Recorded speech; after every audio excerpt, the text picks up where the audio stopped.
Welcome to Fun with History with Professor Banks. And this week, our lesson of our history lesson, our title is called How Glorious. And so that's what we're going to look at today, how glorious, as we dive into our history lesson. And before we do that, of course, let's introduce the week with our music.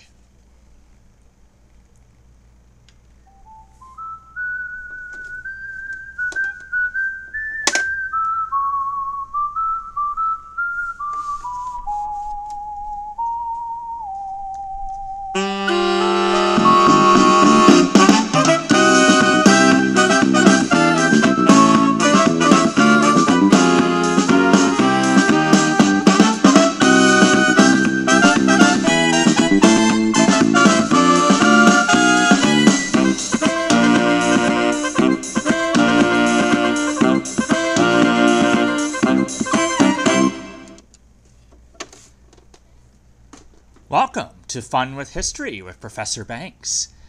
And this week, we are in the third part of our, what I introduced 2 weeks ago with the gold, God, and glory part of history. And this week, we're looking at the glory part, and we're going to find out why it's called that way as we go through our lesson. So, glory this week. And of course, last week, hopefully you all remember my dramatic presentation of the Protestant Reformation, which had a direct spin-off on what we're going to look at today, because of, how the Catholics kind of had a challenge to their faith and challenge to kind of their rule, and the Protestants came up and different kinds of religions were formed from that too. That kind of ended up causing some issues in the English Parliament. So that's what we're going to kind of look at today. But first, I do have time to share with you a joke today. So it's a beautiful summer day out, and a lot of people go away to camps in the summer, and especially kids. So what I got today to share with you is a little bit of a funny humor. It's called Letter from a Camp. So it's a kid writing home a letter from camp. So let's take a look at this letter together. Okay, here's how the letter goes. Bear with me here for a second. Dear Mom and Dad, we are having a great time here at Lake Typhoid. Scoutmaster Webb is making us all write to our parents, and in case you saw the flood on TV and worried, we're okay. Only one of our tents and 2 sleeping bags got washed away. Luckily, none of us got drowned because we were all up on the mountain looking for Chad when it happened. Oh yes, please tell Chad's mother and tell her he is okay. He can't write because of the cast. I got to ride in one of the search and rescue jeeps. It was neat. We never would have found him in the dark if it hadn't been for the lightning. Scoutmaster Webb got mad at Chad for going on a hike alone without telling anyone. Chad said he did tell him, but it was during the fire, so he probably didn't hear him. Did you know that if you put gas on a fire, the gas can will blow up? The wet wood still didn't burn, but one of our tents did. Also, some of our clothes. John is going to look weird until his hair grows back. We will be home on Saturday if Scoutmaster Webb gets the car fixed. It wasn't his fault about the wreck. The brakes worked okay when we left. Scoutmaster Webb said that a car that old, you have to expect something to break down. That's probably why you can't get insurance on it. We think it's a neat car. He doesn't care if we get it dirty, and if it's hot, sometimes he lets us ride on the tailgate. It gets pretty hot with 10 people in a car. He let us take turns riding in the trailer until the highway patrolman stopped and talked to us. Scoutmaster Webb is a neat guy. Don't worry, he is a good driver. In fact, he is teaching Terry how to drive, but he only lets him drive on the mountain roads where there isn't any traffic. All we ever see up there are logging trucks. This morning, all of the guys were driving off the rocks and swimming out in the lake. Scoutmaster Webb wouldn't let me because I can't swim, and Chad was afraid he would sink because of his cast. so he let us take the canoe across the lake. It was great. You can still see some of the trees under the water from the flood. Scoutmaster Webb isn't crabby like some scoutmasters. He didn't even get mad about the life jackets. He has to spend a lot of time working on the car, so we are trying not to cause him any trouble. Guess what? We have all passed our first aid merit badges. When Dave dove in the lake and cut his arm, we got to see how a tourniquet works. Also, Wade and I threw up. Scoutmaster Webb said it probably was just food poisoning from the leftover chicken. I have to go now. We are going into the town to mail our letters and buy bullets. Don't worry about everything. We're all fine. Love, Cole. P.S. How long has it been since I've had a tetanus shot?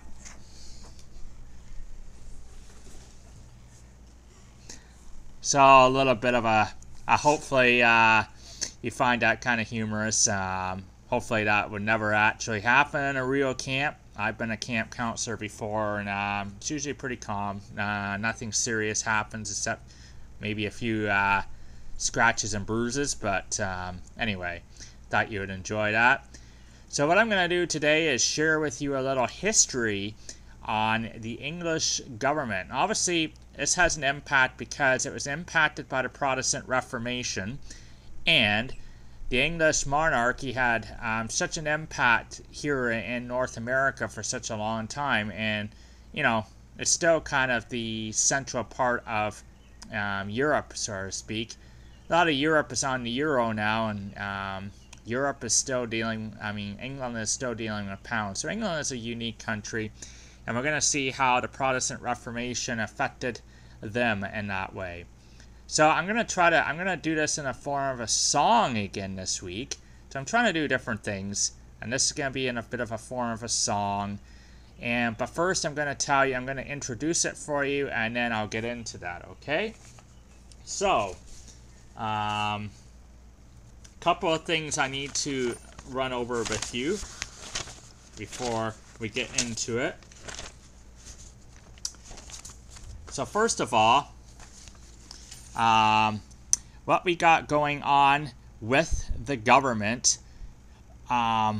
which is a bit of an issue even in itself, is for a long time we got what's called an absolute monarchy. So what an absolute monarchy is a government where sovereignty is embodied in the person of the ruler. The rulers of an absolute monarchy claim to rule by divine right, but also acknowledge that they had to respect and obey the law. So essentially, another way of putting it is they say God commanded us to rule. So they rule as they wish with absolute authority,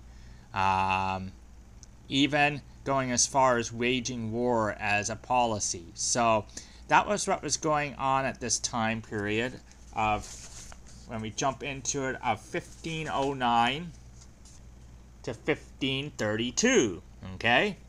So the Protestant Reformation had just started to make its impact, and we're in 1509 to 1532. And what I'm going to tell you to introduce it off with is the fact that there is a king on the throne by the name of Henry VII. Okay, so Henry VII is on the throne from 1509 to 1532. And the good thing about Henry, he has broken away from the Roman Catholic power, and he has now started to form a Church of England. Okay, so that's great. That's great for King Henry and England. But he wants a change in who rules, you see, because he wants a son. Henry wants a son. But the problem with Henry and his wife is his wife doesn't give him one. Thus, after going a few years without having a son, because that's really what he wants, a son, so he decides he wants to divorce his wife. But the Catholic Church doesn't allow that. Okay, so he is actually married to a Catholic wife, and he is Protestant, and the Catholic Church doesn't allow divorce anyway. So that creates a bit of a problem. But what we have happening at the end of his reign, 1532, is legislation comes through the Parliament appointing the king as the supreme head of the church. Okay? So the Pope is no longer the head of the English church, but the king is the supreme head of the church, or whoever is ruling on the throne at the time. So King Henry started out, it looked like King Henry, when he was on the throne, it was starting to get positive because he broke away from the Roman Catholic Church, created his own church, and he got this legislation through the Parliament to get the Pope to dismiss the Pope from being the head of the English Church and making the King the supreme head of the Church. However, what happened after he was done on the reign was his daughter took over the throne, Mary I. And Mary I was Catholic to the bone. I kind of talked about her briefly last week in the Protestant Reformation. And she was not afraid to do anything questionable. She was not afraid to wage war. And so what happened was that didn't sit well with the English people. She was Catholic, and obviously the English church now is their own church. They were Protestant. So try to figure that one out. She was basically on the throne, so she was actually the head of the church, and the church was Protestant. She was Catholic. So obviously that was a bit of an issue. She was on the throne for a bit, and then her sister took over. Her sister's name was Elizabeth, and she was Protestant, so that was good. She was not Catholic, but unfortunately she didn't reign on the throne very long. And still, we're dealing with an absolute government too, absolute monarchy, which the people of England were getting a little uneasy about still at this time too. So that is what sets us up for this lesson. Okay, so what I'm going to do now is share the rest of it to you in a little bit of a song, and I hope you like it. It's actually, how many people here were fans of the Brady Bunch? You know, the Brady Bunch? It was on TV, I think in the 80s maybe, late 80s, early 90s. But very familiar song. A lot of people know the song from the Brady Bunch. So I'm kind of going to give you a little history of the absolutist government leading up to the Glorious Revolution, and obviously the issue between some of these people being Catholic running a Protestant church. So anyway, here we go, okay? So tune to the Brady Bunch, little history of the English government. Hope you like it. Here's a story about a king named James I. He was on the throne from 1603 to 1625. He was ruling with an absolutist government, so there was still an issue in England. When he was done reigning, his son Charles I took over in 1625. He ruled till 1649. In the span of his reign, there was a civil war from 42 to 49. And in that span of the war, a man named Oliver Cromwell was getting sick of citizens not having a voice. So the people responded to Cromwell. And then the civil war was between those loyal to Charles I and the parliamentarians, which is Cromwell. And in the Civil War, the people that were on Cromwell's side actually won. And in 1649, Charles I is put on trial. And he is found guilty of treason. He becomes the first English king executed. He becomes executed. So Charles I was put on trial and found guilty of treason. Now we jump ahead to 1650. And Oliver Cromwell has created an English Commonwealth. And now the monarchy has disappeared for a slight time. He's never king, but he rules with the title of Lord Protector. And after 1658, his son Richard Cromwell took over because Oliver died from a kidney infection and malarial fever. And then Richard was taking over. But Richard was not like Oliver. He had no power base in either the Parliament or the army, so he was forced to resign.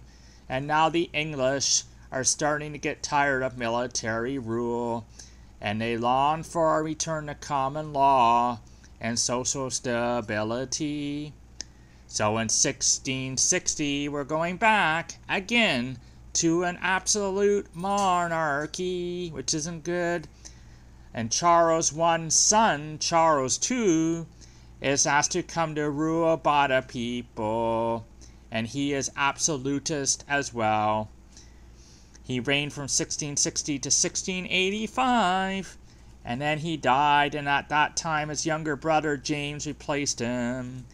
He reigned from 1685 to 1688. But problem with James II was he was Catholic too. So he was Catholic in charge of the English Protestant Church. That's a problem. And if he had a son, he would be in line next to rule. And so another Catholic king would be on the throne. Okay, so now I'm going to finish off. I gave you a little history of those kings. So after, I'm going to talk now, and after, when James II was on the throne, the people started to finally take action in England. And what happened when he was on the throne is the people realized that he was Catholic. His son, if he had a son and he came on the scene, he would be Catholic too. And they finally said, that's not going to work. So they asked James' oldest daughter, Mary Stuart, and her husband, William I, to rule the throne. And get this. It was a great choice because they're both Protestants. So, two people that are Protestant, two people that are the same, and will be head over the Protestant church as well. So that's very good. And what this is called? Dun dun dun dun. Okay, so what this is called is the Glorious Revolution of 1688. And it's glorious because of the fact they finally were able to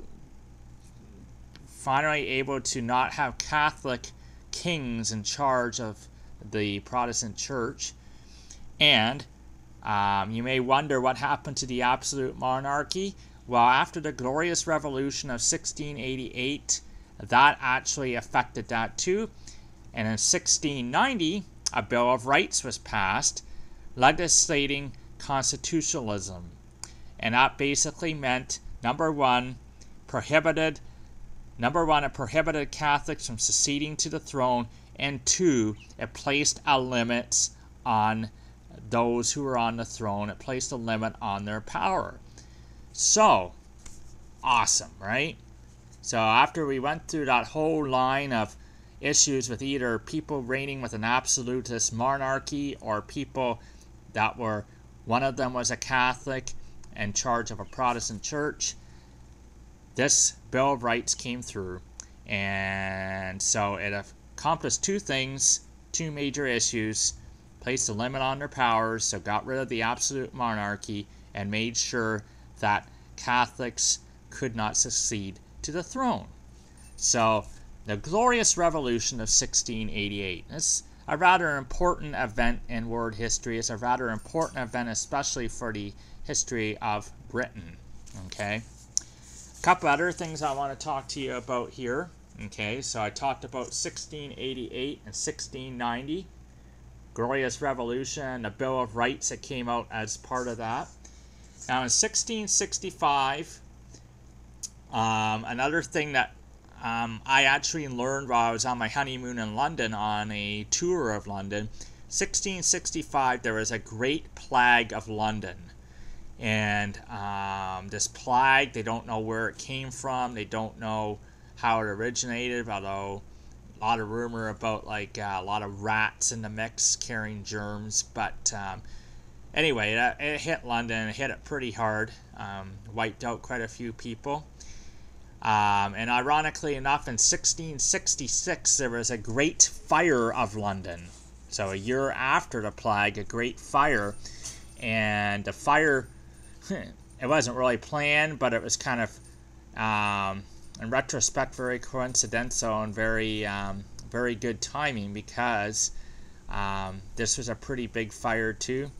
And the rumors are it was started by somebody in a place that was cooking something, and ironic, that's the rumor anyway, and they left it unattended. It got really big, and then it just spread like wildfire. But the great thing about that, if you ask the people in England, is it was a great thing in a way, because what it did wasn't good, but what it did was it wiped out any remnants of the plague that was around, so took care of that. And then after that, they were able to restore things, and London kind of started to get rebuilt again. So those are two kind of events that happened as well. So Glorious Revolution of 1688 is basically what I want you to take away from that is we had no more Catholic people succeeding to the throne in England, and it changed the way they governed from an absolute monarchy to constitutionalism, where there was a limit placed on their powers. So that is a good thing as well. So that was what I want to talk to you about today. So that really ends our 3 parts on God, Gold, and Glory. And what we're going to look at next week is we're going to see how the Protestant Reformation has another spin-off from it. And what it spins off is a period called the Enlightenment period. So the Enlightenment period is a time of scientific revolution, and you see a lot of smart people rise onto the scene and start to come up with some pretty good things. So that is next week what we're going to look at, the Age of Enlightenment. So I hope you're going to enjoy that, but I hope that you learned something out of this lesson today, and now I am going to sign off. So I hope you enjoyed this lesson. I hope you enjoyed a little tribute to the Brady Bunch. And next week, we're going to look at the Enlightenment period. So this is your professor signing off. Take care until next week.